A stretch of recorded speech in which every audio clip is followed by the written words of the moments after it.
Diesel తీసుకురాలేరు కానీ Google తీసుకురాగలిగే ఇది ఉందా అని మనం నవ్వుకుంటారు. ఇది ఖచ్చితంగా అడుగుతారు. డీజిల్ తీసుకురాలేడు గూగుల్ ఏం చేస్తాడు?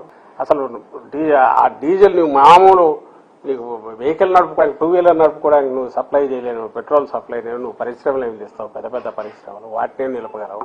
అసలు ఆధునిక జీవితం ఇది నడవడమే దీని మీద ఉన్నప్పుడు దీన్ని ఎంత సేఫ్గా, దీని ఎంత సెన్సిటివ్ ఇష్యూగా చూడాలా, ఎక్కడ చిన్నపాటి ఇబ్బంది లేకుండా ఎట్లా చూడాలనే ఆలోచనే లేనివాడు నువ్వు కొత్త కొత్త పరిశ్రమలు తెచ్చి ఎంప్లాయ్మెంట్ ఏం క్రియేట్ చేస్తావు? విధ్వంసం అంటే ఇది.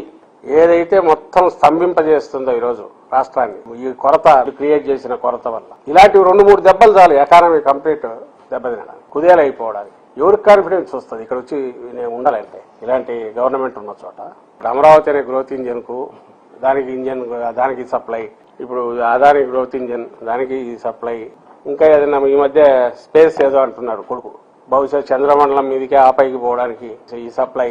ఏదైతే మనకు కనపడవో వాటన్నిటికీ ఈ సప్లైలన్నీ పోతాయని తెలియదు. కానీ ఆఖరికి ఇక్కడ ఎవడైతే డిసైడ్ చేస్తారో 5 కోట్ల మంది ప్రజలు, వాళ్ళ సప్లైస్ అన్ని కట్ చేసేస్తున్నాడు కంప్లీట్ గా, చాలా క్రూరంగా, దుర్మార్గంగా.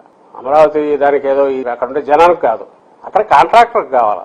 ఆ సప్లైస్ ఎక్కడా కొరత రాకూడదు. ఇక్కడ రైతు వాడ పొలంలో దీనికి కావాల్సిన మోటార్లకు కావాల్సినవో లేకుంటే వరికోత కదా, అది దొరకపోయినా పర్లా. ఒక 2 వీలర్ సామాన్యుడు, ఒక ఆటో డ్రైవర్ ఆటోకు లేకపోయినా పర్లా.